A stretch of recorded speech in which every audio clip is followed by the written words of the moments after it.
Attorney Rene. Rene Bueno. Oh. Dalawin natin si Attorney Rene Bueno, Ma'am Sat.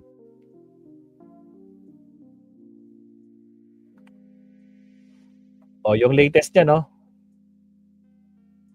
Yung mabilis matapos. Leviste Great Escape. Okay, dito tayo.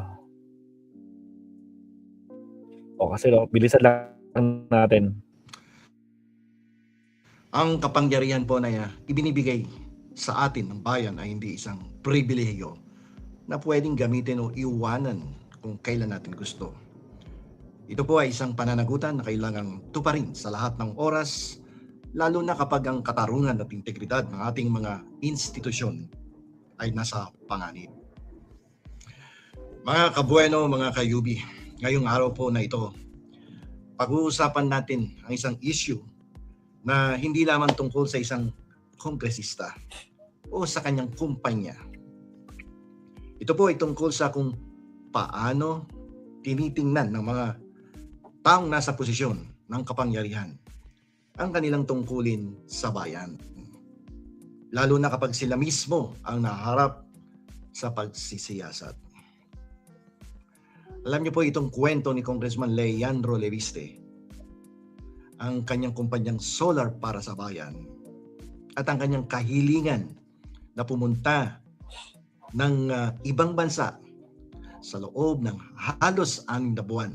Grabe, no? Ay naglalabas ng mga tanong tungkol sa pananagutan, responsibilidad at tiwala na ibinibigay sa atin ng ating mga pinuno. Ito po ay isang kwento na dapat nating lahat na malaman. Sapagkat ito ay may kinalaman sa kung paano gumagana ang ating gobyerno at kung paano tinitiyak na ang bawat isa ay may pananagutan sa kanyang mga aksyon o sa kanilang mga aksyon. Mukhang hindi tama na sa gitna ng investigasyon laban sa iyo at sa iyong mga kumpanya ay ikaw ay mamamaalam upang magdakbay sa 19 na bansa sa loob ng halos 6 na buwan. Ngayon, mga kabueno, mga kayubi, mga amigos at mga amigas, simulan po natin sa pinag-ugatan ng issue na to. Kasi noong 2019, yung kumpanyang Solar para sa Bayan ay binigyan ng 25 years na legislative franchise o pahintulot mula sa Kongreso. Ito po ay diniscuss natin sa mga previous episodes pero uulitin natin for purposes of giving you a brief background. Ang layunin nito ay magtayo at magpatakbo ng mga solar power na facilities para sa mga lugar na walang sapat na kuryente. At yung mga kababayan natin sa mga far-flung areas ay makaramdam naman ng kuryente ng konting ginhawa. Pero noong 2023, may nangyari. Si Congressman Leviste ay nagbenta ng malaking bahagi ng kanyang kaugnay na kumpanya, ang Solar Power New Electric or New Energy Corporation, SPNEC, sa Meralco Power Gen Corporation. Hindi muna humingi ng pahintulot sa Kongreso. Ito ang naging dahilan ng pagsisiyasat ng Department of Justice, ng Ombudsman, at ngayon nga sumasali na yung Department of Energy. Dahil maaaring nilabag nito ang mga alituntunin tungkol sa legislative franchise na ipinagkaloob ng ating mababang kapulungan. Yung Department of Agency ay nagbigay ng humigit kumulang na 24 billion na multa sa Solar Philippines dahil hindi nito natupad ang mga pangakong produksyon ng kuryente. Ngayon, pwede rin siyang imbestigahan ng Energy Regulatory Commission, ang isa pang kaugnay na kumpanya, no? Dahil sa posibleng labis na singil sa kuryente. Baklase, no? Pinaasan pa yung singil sa kuryente. Sinasabihan din siya na ni dating Congressman Lito Atienza. Sinabihan siya ni dating Congressman Lito Atienza na nakuha niya ang franchise para lamang ibenta ito at kumita ng malaki ng bilyon-bilyong piso at inihiling na ibalik niya ang mga kita mula rito. Medyo disappointed si Lito Atienza, dating mayor at kongresista, noong time na siya ay nakakuha ng legislative franchise. Actually, sabi ni Lito Atienza, siya yung unang-unang nag-raise ng objection para bigyan ng legislative franchise itong si Leviste sapagkat naniniwala siya na hindi qualified to na mabigyan ng isang prangkisa. Noong January 30, kahapon, humiling si Congressman Leviste ng Travel Authority o pahintulot na makapaglakbay sa 19 na bansa mula Pebrero 8 hanggang 26 ng Hulyo ng taong kasalukuyan. Mga 6 na buwan ang itatagal sa labas ng bansa nitong si Leandro Leviste. Masarap ng buhay. No? Babakasyon na lamang. Ayon sa kanya, pupunta siya para makipag-usap sa mga komunidad ng mga Pilipino sa ibang bansa. Sounds familiar. At siya mismo ang magbabayad ng lahat ng gastos. Daming pera. Sinabi rin niya na may mga kaalyado ng administrasyon na humiling sa kanya na maglakbay at itigil ang paglalabas ng ebidensya na nag-uugnay sa ilang opisyal ng gobyerno sa mga anomalya, sa mga proyekto ng DPWH. Ayon sa kanya, ang kahilingan ito ay ipinarating sa kanyang ina. Ang nanay niya si Senator Loren Legarda.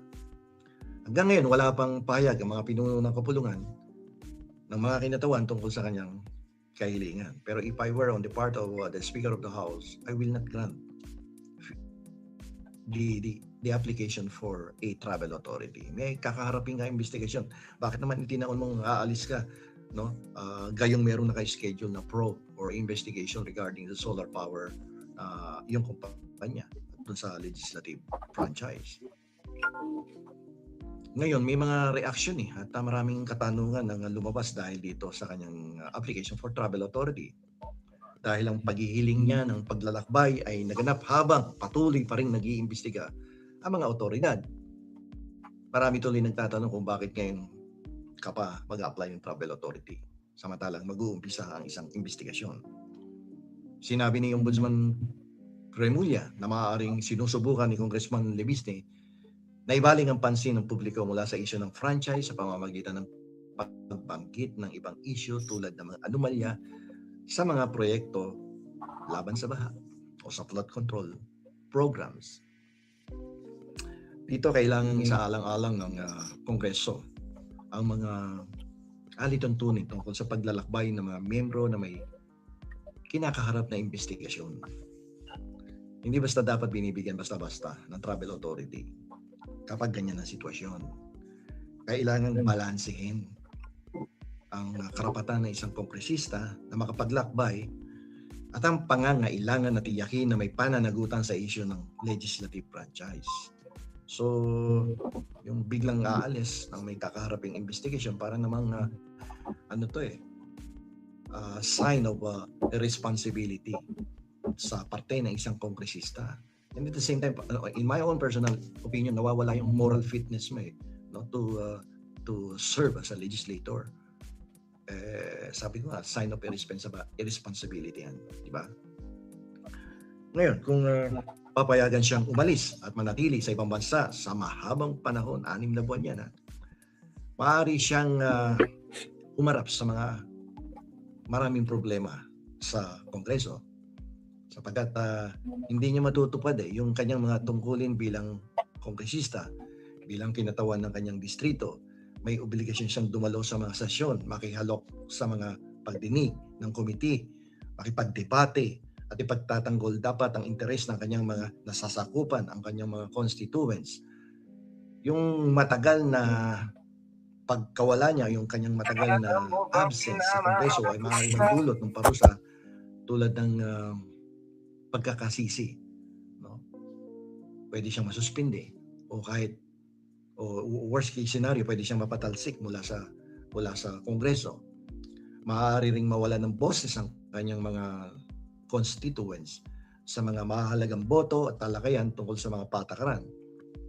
At yung pag-alis niya na yan, definitely, makakagambala yan sa pagsisiyasat.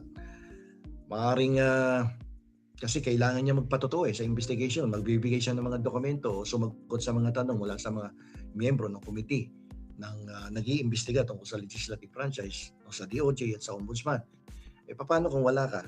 Definitely, it will delay the investigation process sa Kongreso at sa iba pang ahensya ng ating pamahalaan.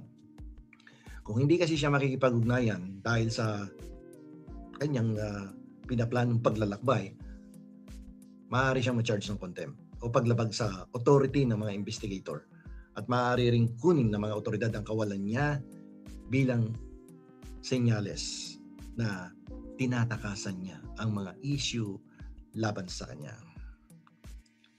Dahil dyan, pwedeng lumala yung mga kasong kanyang kinakaharap. Kaya delikado to, hindi hindi basta-basta yan. Ngayon, kung matitiyak na talagang nung umalis siya, parang tinakbuhan niya lang talaga yung responsibilidad niya, ay yung matagal niyang pag-absent, paglilibot sa ibang bansa, maaaring tingnan yan bilang pagtatangkang tumakas sa pananagutan dito sa ating bansa. Yun ang titingnan definitely ng mga otoridad dyan. Kasi nawala ka, tapos sa 6 na buwan, nagkaroon ng development against you sa investigation. So definitely, mauuwi yan sa pagtakas sa mga pananagutan mo. So, because of that, magdudulot yan ng mas matinding parusa tulad ng mas mataas na multa, pagwawakas ng legislative franchise na privilege yung binigay sa'yo, or worst case scenario, mga kasong kriminal. Maraming problema ang kakaharapin si Libiste just in case he decided to proceed with his planned scheduled travel to these 19 countries for almost 6 months. And at the same time, definitely, mawawala ang tiwala ng publiko sa kanya. Yung matagal na absence sa Kongreso ay pwedeng masira na yung tuluyan yung kanyang kredibilidad sa doon sa botante niya doon, sa mga kasama niya sa Kongreso. Yung particularly mga constituents niya, mawawala ng tiwala sa kanya yan. At maraming hihiling sa kanyang pagbibitiw at and definitely mawawalan siya ng suporta sa susunod na eleksyon sa kanyang ipakikitang aksyon na yan na umalis ng bansa sa gitna ng isang investigasyon tungkol sa kanyang kumpanya at sa pagkaloob sa kanya ng legislative franchise. Alam niyo po, hindi magandang maging halimbawa itong pinapakita ng ilan sa ating mga mambabatas na biglang mawawala kapag sila ay kinakailangan sa isang investigasyon. At para sa akin, kailangan nilang ipakita sa bawat hakbang na karapat-dapat sila sa tiwalang ibinigay sa kanila ng taong bayan. So kapag ang pananagutan ay binabalwala, ang mismong pundasyon ng ating demokrasya ay nagiging mahina. So mga amigos, mga amigas, mga kabueno, ito pong issue ni Congressman Libiste ay isang paalala sa ating lahat na ang kapangyarihan ay may kasamang malaking responsibilidad. Madalas sabihin natin yan. Ang paghihiling niya na pumunta ng ibang bansa sa gitna ng pagsisiyasat ay hindi lamang po tungkol sa kanya bilang individual. Ito po ay tungkol sa kung paano natin tinitiyak na ang lahat ng pinuno, anuman ang kanilang posisyon o koneksyon, ay may pananagutan sa kanilang mga aksyon. Ngayon, kung papayagan siyang umalis, maaari ito magdulot naman sa mga halimbawa para sa inaharap na maaaring ipakita na pwede mong iwanan ang iyong tungkulin at takasan ng pagsisiyasat kung gusto mo. Ngunit kung hindi papayagan, maaari itong patunay ng ating mga institusyon ay gumagana at ang katarungan ay mauuna sa lahat. Ngayon, sa huli po, ang pinakamahalagang bagay dito ay ang tiyakin na ang interes ng bayan ang laging nasa unahan. Ang mga proyekto tulad ng solar para sa bayan ay dapat na para sa ikabubuti ng mga mamamayan. Hindi yan para sa sariling pakinabangan, sa self-interest ng mga nasa kapangyarihan. At ang mga taong pinili nating mamuno ay dapat na handang harapin ang anumang investigasyon at pananagutan ang kanilang mga aksyon dahil iyon ang tungkulin nila bilang mga lingkod bayan. So asahan po natin na sana po ay maging makatwiran ang maging desisyon ng Speaker of the House in connection with this application for travel authority of Congressman Leandro Leviste. So dito na lamang po, ito po muli ang lingkod, Attorney Rene Bueno.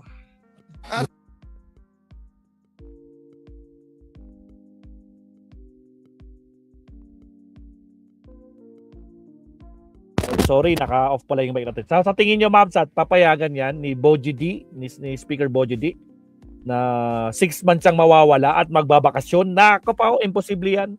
Pero anyway, may love shots makasama natin dito. Mark Bon Jovi, Archrain Lagmay, si RR Two Cents ba to? Si RR in the Philippines? Si Mark Bon Jovi, sino ba? Si Dukha, Sarah Force Family. Siyempre, dyan si End Time, wala pa kanina. Si Delia, Sarah Force. Sino pa ba? Si Tommy, Sarah Force. Sino pa? At sa lahat-lahat po, maraming salamat. Aurelia Odenya. Puro Sarah Force man nandito. Maraming salamat, mga kabsat. Mag-last topic tayo. Punta naman tayo dito kay Podcaster, mga kabsat, no? Tungkol sa latest na pangyayari dito sa mga bilyar. Pero for the meantime, cut muna tayo. Countdown.